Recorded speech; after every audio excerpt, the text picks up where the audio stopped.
Bom dia, boa tarde, boa noite, muito bem-vindo ao Repórter Brasil Podcast. Eu sou Lara Fonseca, estou aqui com o meu colega Guilherme Portanova. Guilherme, olá.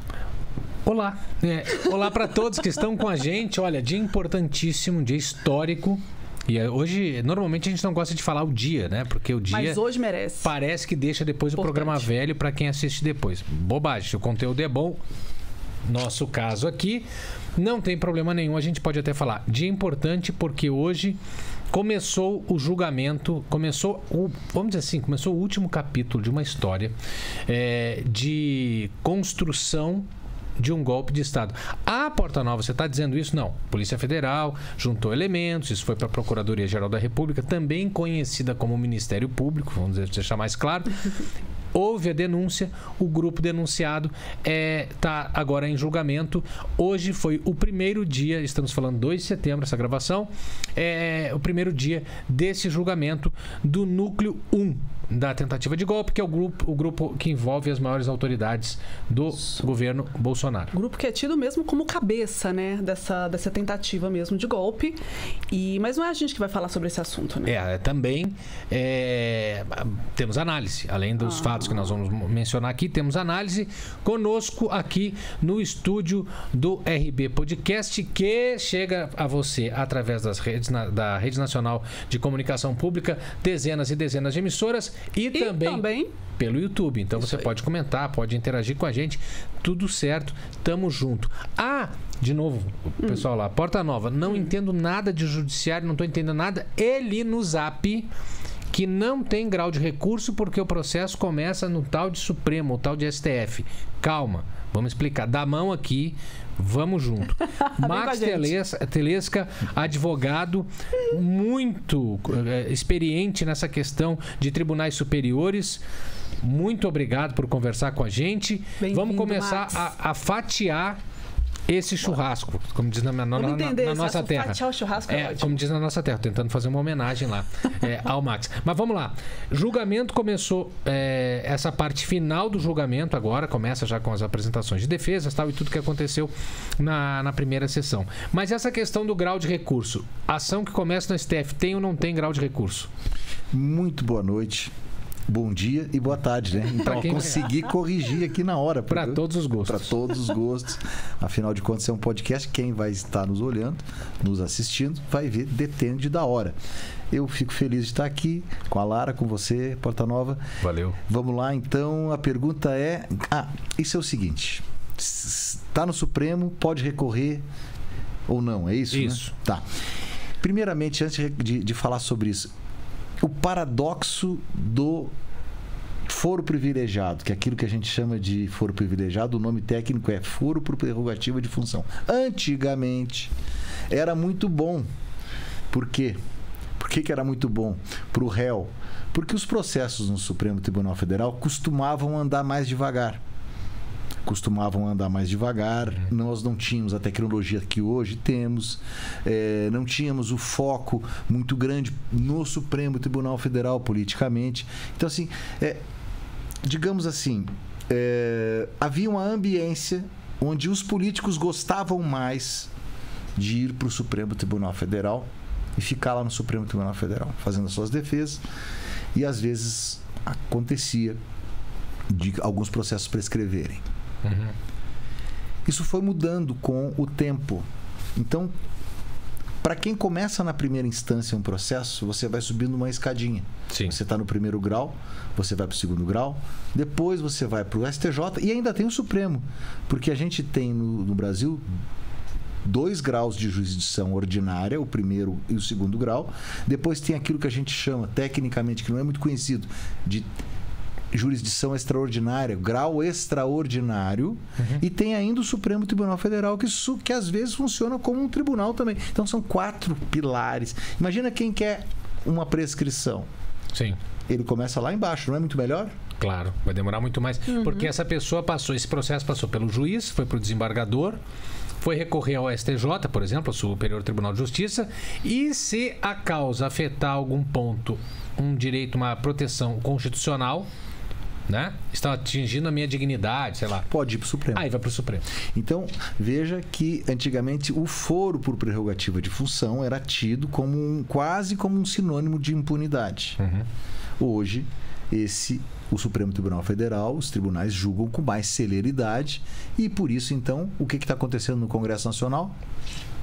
Mudança do foro privilegiado ou da prerrogativa. Para primeiro grau de novo. Então, nada é por acaso. Mas voltando à sua resposta objetivamente. Tem um recurso, sim. Um possível recurso. Tem um recurso que sempre cabe de qualquer decisão judicial, chama-se embargos declaratórios.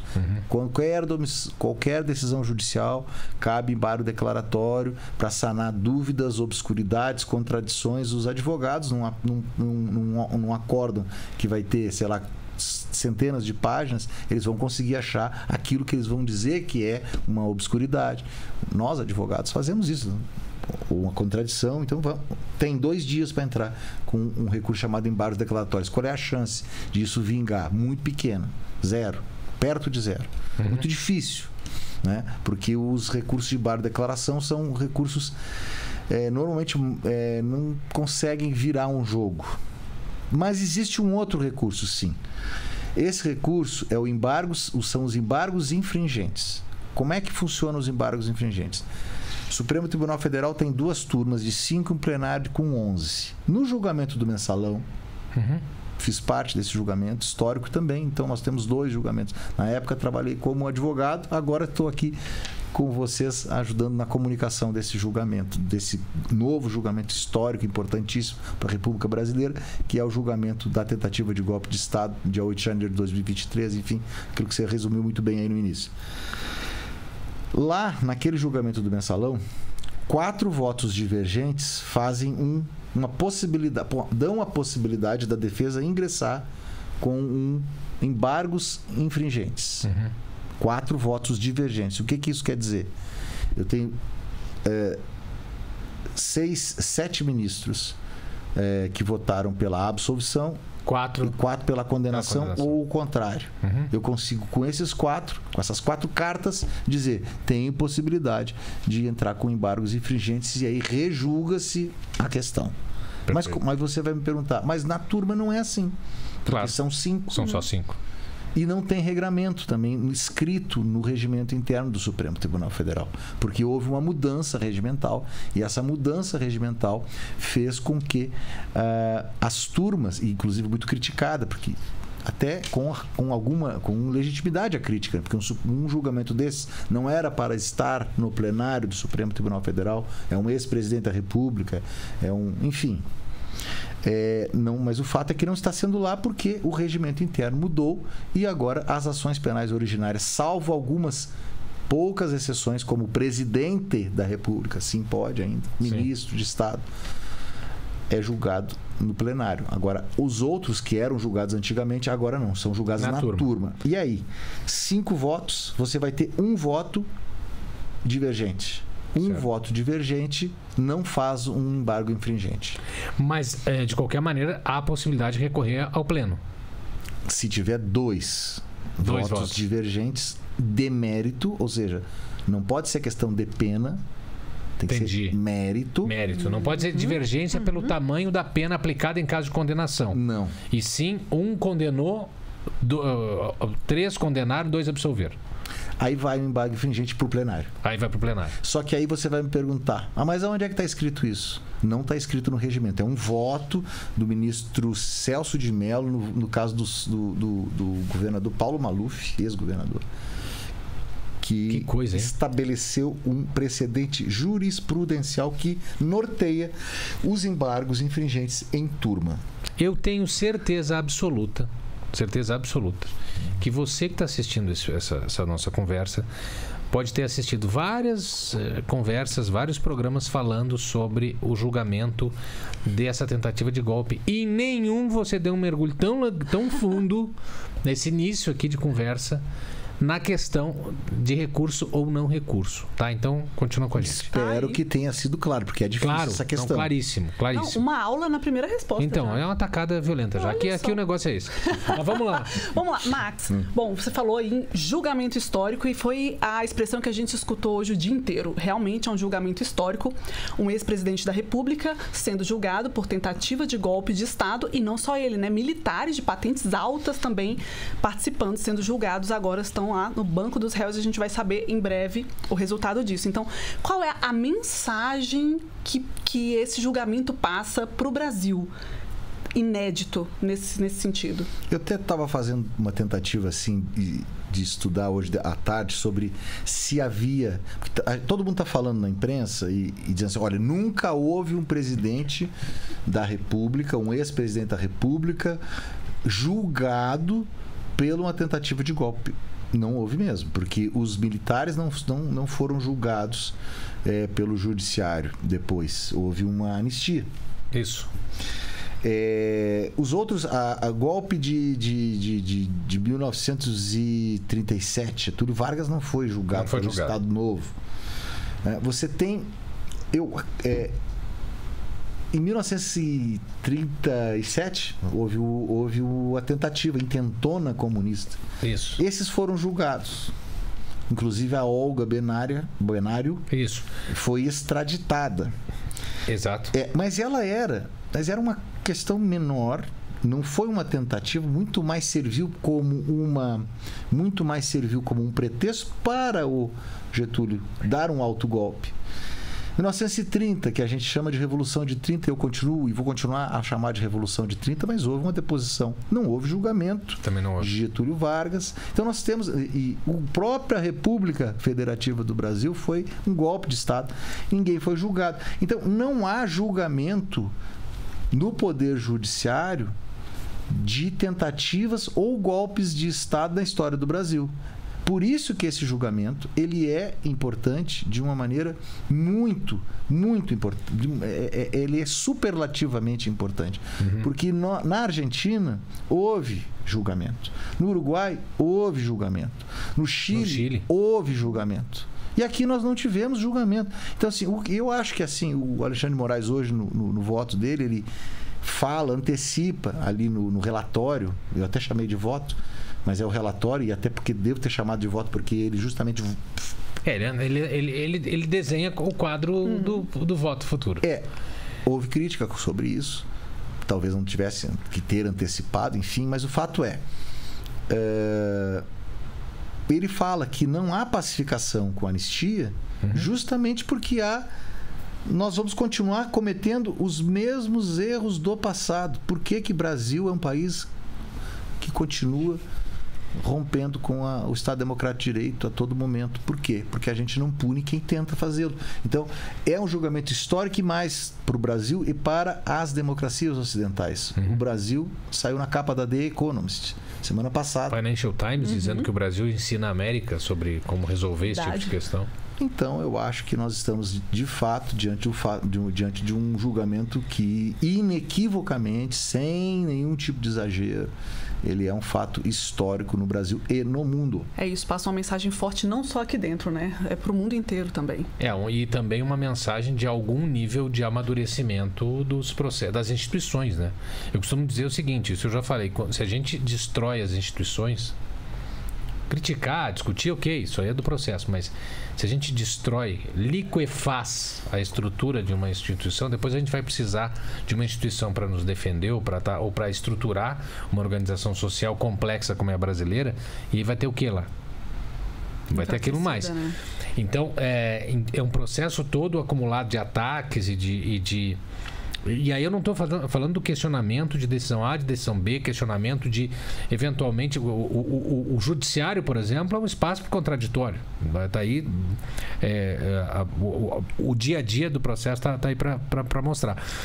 Mas o fato é que as instituições precisam estar de pé, né? Porque senão não tem condição.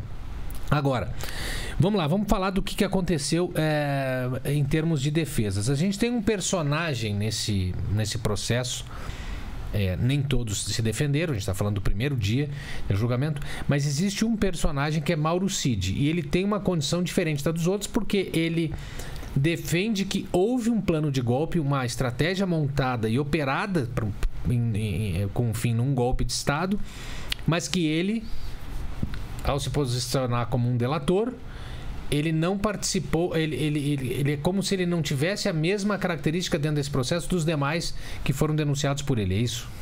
Ele é um híbrido, porque ele ao mesmo tempo que ele... Olha uma questão aqui importante. Veja que o nome dele é Mauro, com M, né? Ele deveria ser julgado... Desculpe, a defesa dele deveria ser depois do Jota. Ordem alfabética, sim, né? Claro, que começou com o Alexandre Ramagem, não foi? Isso. Mas por que ele vai... A sustentação oral dele, dos advogados dele, que representam ele, é logo depois da acusação? É o primeiro dos réus. Por quê? Ele é sempre o primeiro. Porque ele faz parte da acusação. E as defesas têm a preponderância, prerrogativa, direito milenar de falar por último. Milenar, não sei se é milenar. Estou falando aqui, cometendo um erro, porque isso vem de 200 anos para cá, com iluminismo. 250 anos. Mas esse direito foi conquistado, de falar por último, porque quem fala por último tem a última voz e é mais ouvido e presta mais atenção, enfim, se sabe disso. Mas por que ele fala justamente depois da acusação?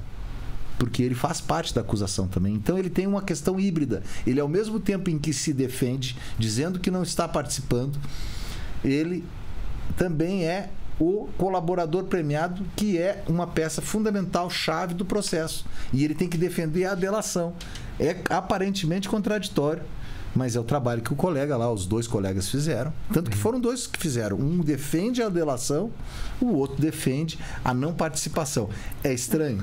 Mas é assim. Os advogados não têm outra saída. Quem queira derrubar até os depoimentos dele, né? Exatamente, tem um questionamento. Agora, tem uma posição em favor nesse ponto do Mauro Cid, que é o fato dele ter, nessa escala de poder que a gente está vendo no Grupo 1, a posição dele era de um comandado. E não de um comandante, não de um ministro. Então a condição dele era muito vulnerável em relação às autoridades que vão ser julgadas, né? Isso é uma verdade, porque não obstante o fato dele estar colado no Jair Bolsonaro o tempo inteiro. Perfeito. Ajudante de ordens. Olha o nome do cargo. Ele ajudava alguém que está na cabeça desse processo todo a dar as ordens. Sim, ou executar a ordem, ou transmitir a ordem. Então, claro que ele tem um papel, ele não é general, ele era coronel, ele não é o almirante, mas ele era um auxiliar muito importante. Muito próximo. E com proximidade, né? Proximidade muito próxima, enfim, ele estava muito perto do Jair Bolsonaro. Mas sem autonomia. Pelo menos essa é a figura que tentam desenhar. Ele tinha uma autonomia limitada, vamos dizer assim. Essa é a defesa dele. Ali vai ter um problema que vai ser a falta de disciplina dele. Na hora em que ele se lança como o delator, e ele não tem um comportamento ao longo do processo de delator, porque ele muda. Às vezes ele tem vazamento. Publica na rede social, ele fala, dá entrevista. Tem que voltar no Alexandre de Moraes para entregar mais informações. Então, essa atitude errática dele faz com que a qualidade da delação dele seja questionada. Entendi. E isso pode trazer muito prejuízo para ele na diminuição da pena. O próprio Paulo Gonet, que é o Procurador-Geral da República, pede para que ele tenha a pena reduzida no mínimo da redução, que é 1/3. Então isso vai trazer prejuízo a ele. Penas, né? Penas que podem ser reduzidas. Agora, eu imagino que não tenha nenhuma chance de algum deles não ser condenado, será? Bom, até porque a gente vê até um pouco contraditório, né, Max? Que todos falam que não deram um golpe, mas que não participaram. Todos tentam se defender, sair um pouquinho ali, mas já falaram que até o próprio Bolsonaro que tentou algumas coisas dentro das possibilidades. Isso já não é assim a pessoa já não está se acusando? essa é que ele diz o seguinte... Tentamos o golpe, mas não demos. É o arrependimento eficaz. Você tem uma tentativa... Quando você verifica que você começa o ato, o que é o crime? O crime existe o iter criminis, que se chama. Sim. Percurso. O percurso até chegar à consumação. Então, na medida em que esse percurso é preenchido pelo réu, na conduta do réu, ele vai aumentando a gradação da punibilidade dele. Então, por que se pune tentativa? Ele chegou no meio. E aí ele tentou... Aí tem outra questão também, porque a tentativa de... Nesse caso, é isso que eu ia perguntar. Exato. Porque é o seguinte, vamos lá. Vamos roubar um banco. Estou anunciando aqui no nosso podcast. Vamos roubar um banco. Então a gente monta todo o plano para roubar um banco. Nossa, tomara que nenhum banco seja roubado, gente. Então, pois é. Aí, isso aqui no meio do caminho a gente diz assim, não, peraí, mas não tá certo roubar um banco. Vamos desistir. Pô, mas a gente já mandou o pessoal lá quebrar a vidraça. Então quebraram a vidraça, mas desistimos do plano de roubar o banco. Ou seja, houve uma ação de intervenção para que o crime não fosse cometido. Houve uma depredação, houve um dano ao patrimônio, mas não houve o roubo ao banco. Estou criando aqui. Agora, nesse caso... A tentativa, reunião, minuto, etc. É a consumação do ato. E aí? E aí que a tese não vai colar. É isso, cola. Não cola, né? Entendi. Não vai, porque é exatamente isso. Olha, e outra coisa, eu sou um presidente da República, eu não ganhei a eleição, eu perdi uma eleição que eu disse que era fraudada, que eu nunca consegui provar isso. Eu atento contra a legitimidade do processo. Eu posso criticar o processo, mas atentar contra a legitimidade do processo só se eu tiver prova. Claro.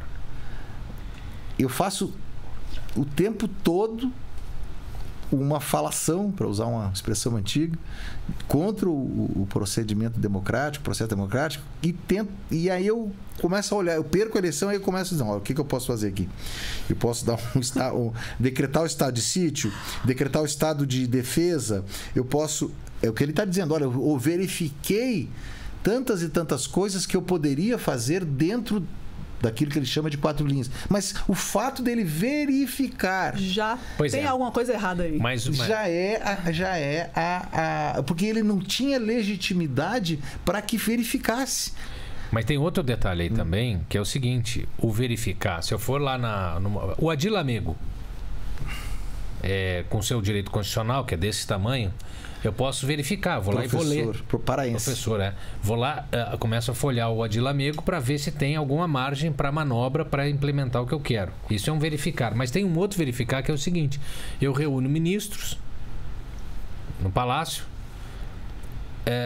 estudando, e está gravado isso. Não sou eu que estou inventando, já está gravado. Reuniões para tratar de como é que seria uma ação urgente, porque, abre aspas, se não tiver que dar um soco na mesa, é antes da posse. Ou antes da eleição.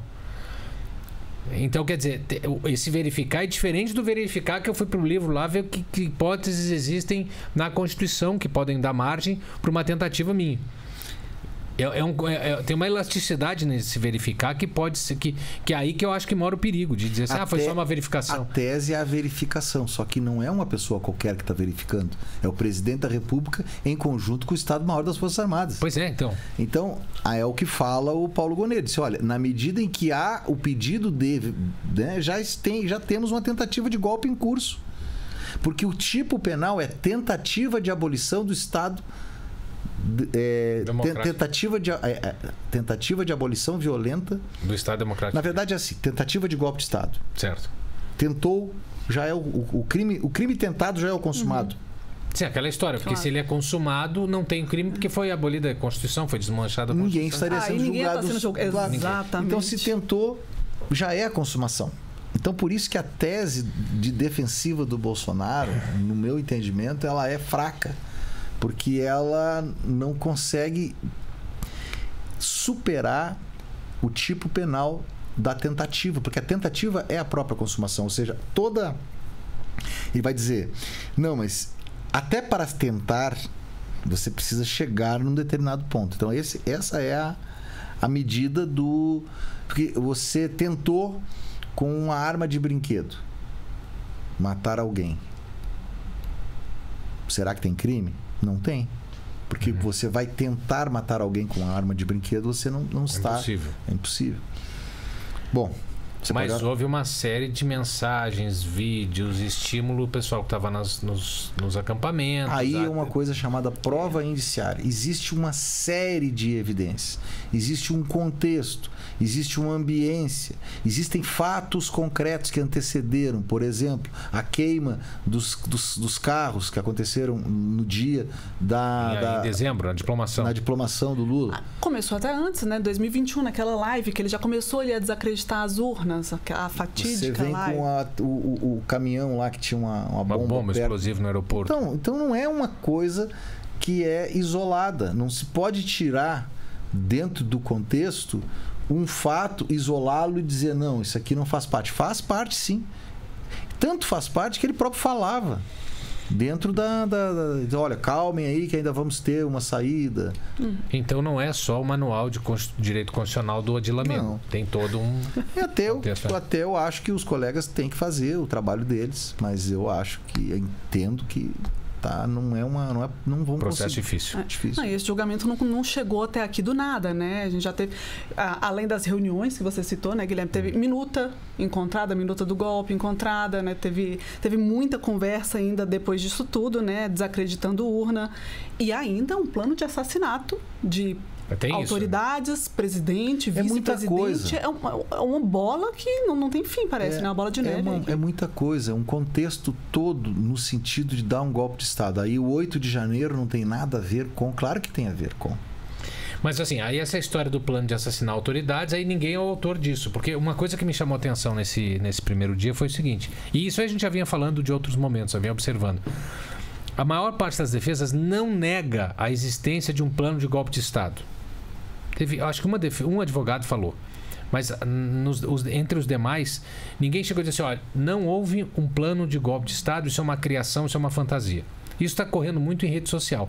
Mas os advogados dos réus, a maior parte não disse, quase todos, não disse que não havia plano de golpe. O que diziam é o seguinte, existia uma iniciativa, um plano tal, mas o meu cliente não se envolveu, aquilo que encontraram no celular era só uma opinião que ficou... Quer dizer, então nem as defesas estão apostando na tese de que isso é um delírio.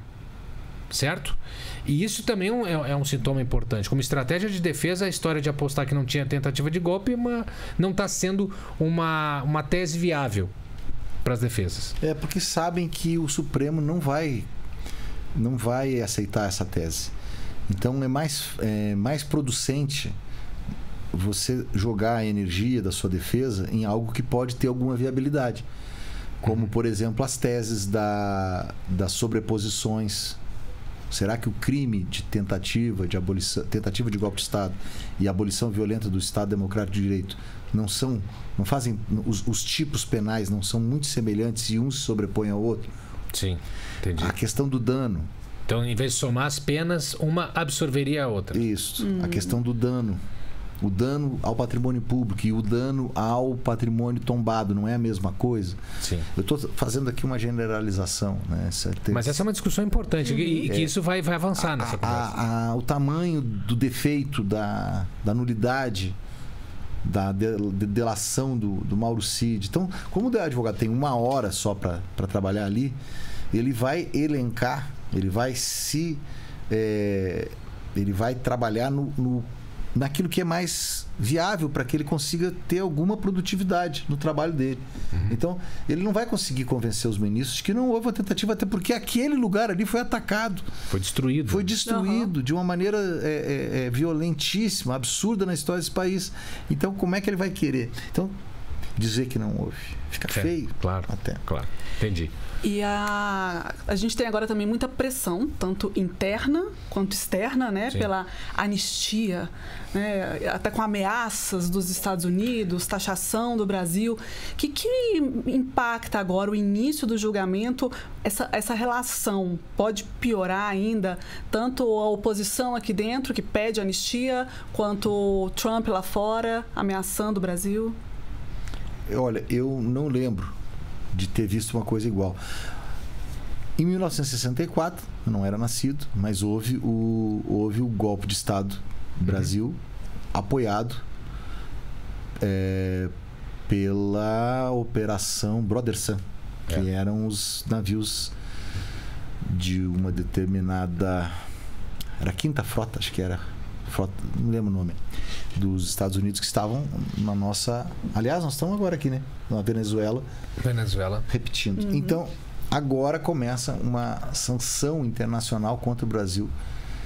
É desolador, porque existem pessoas no Brasil que acreditam que isso tem alguma legitimidade. E o que mais me choca não é nem o fato, é o fato, né, de estar acontecendo isso, mas de pessoas, de brasileiros que acreditam que isso está certo. Isso para mim é o mais estarrecedor, né? Porque o Supremo não vai arredar o pé. O Alexandre de Moraes não vai arredar o pé. Existe lá dentro informações, tem algum receio de que a coisa avance muito, mas assim, o Supremo não tem espaço para o Supremo recuar. Agora, temos o outro lado, que é a questão da anistia.